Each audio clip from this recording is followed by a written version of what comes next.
बहू की चापलूसी। हर बहू की तरह प्रिया भी अपनी सास के दिल में जगह बनाना चाहती है। इसलिए उसकी जब से शादी हुई है वो अपनी सास शोभना की हर बात में हाँ मिलाती है, चाहे वो सही हो या गलत। एक सुबह शोभना अपनी पड़ोसन लता से लड़ने लगती है।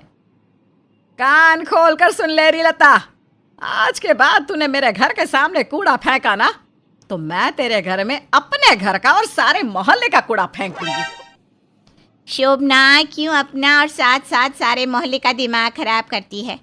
ये कूड़ा मैंने नहीं डाला है और अगर मैं डालूंगी तो तू मुझे रोक नहीं लेगी। लता की बच्ची, जबान संभाल कर बात कर, नहीं तो तेरी जबान तेरे मुंह से निकाल लूंगी। शोर सुनकर प्रिया बाहर आती है तो लता उससे कहती है, प्रिया समझा ले अपनी सास को, एक तो झूठी बात पर लड़ रही है और ऊपर से बदतमीजी से बात कर रही है।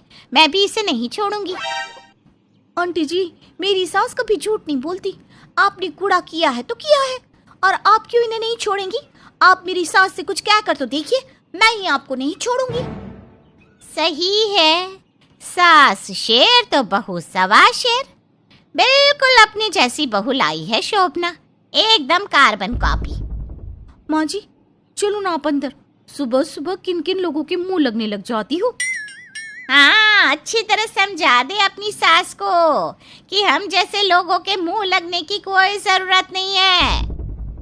प्रिया अपनी सास को अंदर ले आती है। तभी वहां पर प्रिया का पति रमन आ जाता है और कहता है, अरे सारे मोहल्ले में क्या तहलका मचा रखा है सास बहू की जोड़ी ने। अपनी बेटी की बात सुनकर शोभना गुस्से से तिलमिला उठती है और कहती है, नालायक, हमने तहलका मचाया हुआ है? घर में क्या हो रहा है क्या नहीं, इससे तो तुझे कोई मतलब है नहीं। अगर तुझे एक दिन के लिए घर सौंप दूं ना तो तू दुनिया भर का कूड़ा हमारे घर में डलवा दे और घर को कूड़ेदान बना दे। माँ, ये आप क्या क्या बोल रही हो? मेरा वो मतलब नहीं था। मैं तो बस आप दोनों की लड़ाई की आवाज सुनकर बोल रहा था। वो क्या है कि आप दोनों ना गली में बहुत धीरे धीरे बात कर रही थी तो मैंने आवाज सुन ली, इसलिए पूछ रहा हूँ। अरे नालायक, तो पूछ रहा है या अपनी माँ और बीवी का मजाक उड़ा रहा है? तुझे सारे मोहल्ले की औरत सही लगती है, हैं? बस अपनी माँ और बीवी ही गलत लगते हैं। माँ, अब कहाँ की बात कहाँ लेकर जा रही हो? अब गलत समझ रही हो। माँ कभी गलत नहीं समझती, वो हमेशा सही कहती हैं। और आज के बाद ना आप कभी माँ से इस तरह से बात नहीं करोगे। हाँ, बस तुम्हारी कमी रह गई थी। माँ इतनी देर से सुना रही है मुझे और अब तुम भी एकदम तैयार बैठी हो मुझे उल्टा बोलने के लिए। माँ की चमची। माँ जी देखिए ना, मुझे चमची बोल रहे हैं। हाँ, बस बकवास करवा लो इससे। जो काम इसे करने हैं वो तो इससे होते नहीं और बाकी के फालतू काम बड़े अच्छे से कर लेता है ये। इस तरह दोनों मिलकर रमन को चुप करवा देती हैं। अगले दिन उनकी काम वाली मंजू वहां आती है। तभी शोभना उससे कहती है, मंजू, काम तो 4 घंटे में करती है लेकिन बिल्कुल ठीक से नहीं करती। देख रही हूँ आजकल तेरा काम में मन ही नहीं लगता। क्या बात कर रही हो माता जी, मैं तो काम भी जल्दी करती हूँ और अच्छा भी करती हूँ। सारे मोहल्ले में मेरे और मेरे काम की तारीफ होती है।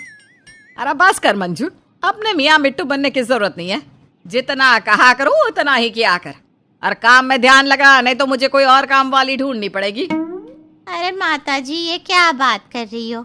आप मेरे होते हुए कोई और काम वाली ढूंढोगी? ऐसा कभी नहीं हो सकता। और माता जी, ये बात ना आप बिल्कुल गलत बोल रही हो कि मैं अपना काम ठीक से नहीं करती। चुप कर मंजू, बहस मत कर। माँ जी जो भी बोल रही हैं सही बोल रही हैं, आगे से ढंग से काम करना। अरे भाभी जी, आप तो रहने ही दो। अभी कल ही तो मेरी तारीफ कर रही थी और आज माता जी की हाँ में हाँ मिला रही हो। अरे माता जी, दिन को अगर रात और रात को दिन बोलेगी ना तो आप अपना दिमाग नहीं चलाओगी, ऐसा ही बोलोगी जैसा आपकी सास बोलती है। मंजू सच में बहुत बोलती है तू। माँ जी एकदम सही कहती है, तू काम कम करती है और जुबान ज्यादा चलाती है। चल यहाँ से, इससे पहले कि तेरा पत्ता साफ हो जाए। इसी तरह प्रिया अपनी सास की हर सही या गलत बात पर उनका समर्थन करती। एक दिन प्रिया खाने के वक्त रमन से कहती है, रमन जी, माँ जी पता नहीं क्यों ये उड़द की दाल बार बार बनवा लेती है, मुझे तो बिल्कुल पसंद नहीं है। अच्छा, तो माँ से बोल दो ना तुम्हें ये दाल पसंद नहीं है। हाँ तो इसमें कौन सी बड़ी बात है, बोल दूंगी। दोनों बात कर ही रहे थे कि तभी वहां शोभना आ जाती है। अरे क्या बातें कर रहे हो दोनों? कुछ नहीं माँ, प्रिया कह रही थी कि ये दाल। हाँ माँ जी, ये दाल ना मुझे बहुत पसंद है, तभी तो आपके कहने से पहले ही मैं ये दाल बना लेती हूँ। रमन प्रिया की बात सुनकर हैरान हो गया। तभी शोभना कहती है, हाँ ये तो है, मेरी बहू मेरे कहने से पहले ही ये दाल बना लेती है। ये दाल ना मुझे बहुत पसंद है। हाँ माँ जी, आपको पसंद है तो मुझे भी बहुत पसंद है। शोभना खाना खाकर चली जाती है। तभी रमन प्रिया से कहता है, प्रिया, तुम माँ की इतनी चापलूसी क्यों करती हो? मैं कहाँ चापलूसी करती हूँ? माँ की बात मानना चापलूसी नहीं होता। माँ की बात मानना चापलूसी नहीं होता है, लेकिन माँ की हर गलत बात का समर्थन करती हो, ये भी तो गलत है ना। माँ जब किसी से लड़ती है तो माँ को समझाने की जगह तुम भी उनके साथ लड़ने लगती हो। क्या रमन, आप बिना एक बात के पीछे पड़ जाते हैं तो पड़ ही जाते हैं। अरे माँ से कोई लड़ता है तो क्या माँ को मैदान में अकेला छोड़ दूं? अरे मैदान में अकेला छोड़ने के लिए नहीं बोल रहा हूँ, गलत को गलत तो कह सकती हो ना। अब दाल की बात देख लो, तुम्हें बिल्कुल पसंद नहीं उड़द की दाल, लेकिन माँ की वजह से तुम ना ये सिर्फ बनाती हो, खाती भी हो।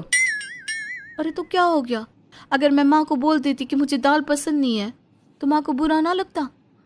इसलिए उनका दिल रखने के लिए मैं ये सब करती हूँ। आप तो पता नहीं बात को कहाँ से कहाँ ले जाती हो।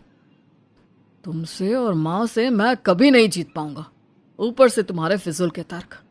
चलो चलता हूँ मैं। रमन वहां से चला जाता है।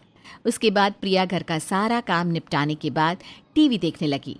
तभी वहां पर शोभना आकर बोली, अरे बहू क्या देख रही है? माँ जी मैं तो गाने सुन रही थी।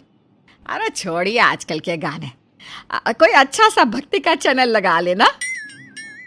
माँ जी तो चैन से टीवी भी नहीं देखने देती, जब भी मैं टीवी देखती हूँ तब माँ जी को ही देखना होता है। शोभना दोबारा से कहती है, अरे बहू क्या सोच रही है, लगा लेना। अब जी माँ जी लगा रही हूँ। वो क्या है ना, आजकल भक्ति के बहुत अच्छे अच्छे प्रवचन आ रहे हैं, मुझे भी ना बहुत अच्छे लगते हैं, इसीलिए वही चैनल लगा रही हूँ। प्रिया को ना चाहते हुए भी वही सब देखना पड़ता है जो उसकी सास चाहती है। अगली सुबह प्रिया रमन से कहती है, रमन ऑफिस जाने से पहले मुझे आज कुछ रुपए देकर जाना, मुझे आज ना शॉपिंग करने जाना है। मैं इतने दिनों से बोल रही हूँ, आप मेरी बात पर ध्यान ही नहीं देते हो। अरे डार्लिंग कितने रुपए चाहिए बताओ, अभी देता हूँ। अरे बहू आज बाजार जाएगी क्या? तो मैं भी तेरे साथ जाऊंगी, मुझे भी बाजार से कुछ सामान लेकर आना है। चल मैं तैयार होकर आती हूँ। शोभना के जाते ही प्रिया रमन से कहती है, हो गई आपकी माँ जी तैयार, मुझे अकेले कहीं जाने ही नहीं देती, अब अपनी पसंद की सारी चीजें दिलाएंगी मुझे। अरे तुम्हें पसंद ना आए तो मत लेना, क्यों इतना टेंशन ले रही हो? देखती हूँ। प्रिया अपनी सास के साथ चली जाती है और बाजार में जाने के बाद शोभना अपनी बहू को उसकी पसंद का कुछ भी नहीं खरीदने देती। वो सब कुछ अपनी पसंद का और पुराने जमाने का ही खरीदती है। जब दोनों घर आती हैं तो प्रिया बहुत गुस्से में होती है। वो आती ही अपने कमरे में चली जाती है। रमन भी उसके पीछे पीछे जाता है और उससे पूछता है, क्या हुआ प्रिया, तुम यहाँ से तो बहुत खुश होकर गई थी, आते हुए इतने गुस्से में क्यों हो? आपकी माँ ने मुझे कुछ भी मेरी पसंद का नहीं लेने दिया, मुझे बहुत गुस्सा आ रहा है, मुझे सारी चीजें अपने जमाने की दिलवाई है। तुम ही तो माँ की हर बात का समर्थन करती हो, और तुम ही तो कहती हो कि माँ का दिल रखने के लिए तुम ये सब करती हो, तो फिर दुखी क्यों हो रही हो? मैं तो तुम्हें बहुत समझाता हूँ, पर तुम मेरी बात मानने के लिए तैयार ही नहीं होती। आप ठीक कहते हो, आज के बाद मैं माँ का किसी बात में साथ नहीं दूंगी। अगले दिन उनके घर पर सब्जी वाली सब्जी देने आई तो शोभना उसे डांटते हुए बोली, क्या रे निम्मा, मोहल्ले भर में ताजी सब्जी देकर जाती है और हमारे यहाँ 4-4 दिन पुरानी सब्जी लेकर आती है। ये क्या बात कर रही हो माता जी? मैं तो सुबह सवेरे उठकर सब्जी का टोकरा सीधा आपके घर लाती हूँ। खराब सब्जी देने का पाप नहीं कर सकती मैं, चाहो तो अपनी बहू से पूछ लो। चुप कर निम्मो, सुबह सवेरे मुझसे झूठ मत बुलवा, माँ बिल्कुल सही बोल रही है, तो बेकार सब्जी देकर जाती है। हाय हाय, झूठ तो अब आप बोल रही हो। रमन ने प्रिया के मुंह से जब ये बात सुनी तो वो मन ही मन हंसने लगा। ये कभी नहीं सुधरेगी। कल तो माँ का साथ देने के लिए मना कर रही थी और आज माँ की खातिर फिर से लड़ रही है। इससे समझाने का कोई फायदा नहीं। चल रमन, चुपचाप से तैयार होकर ऑफिस के लिए निकल जा। इस तरह प्रिया अपनी सास की हर गलत बात में उसका साथ देती और उसकी चापलूसी करती है। हालांकि इसका खामियाजा कभी कभी खुद प्रिया को उठाना पड़ता था, लेकिन फिर भी वो अपनी सास की चापलूसी किए बिना बाज नहीं आती है।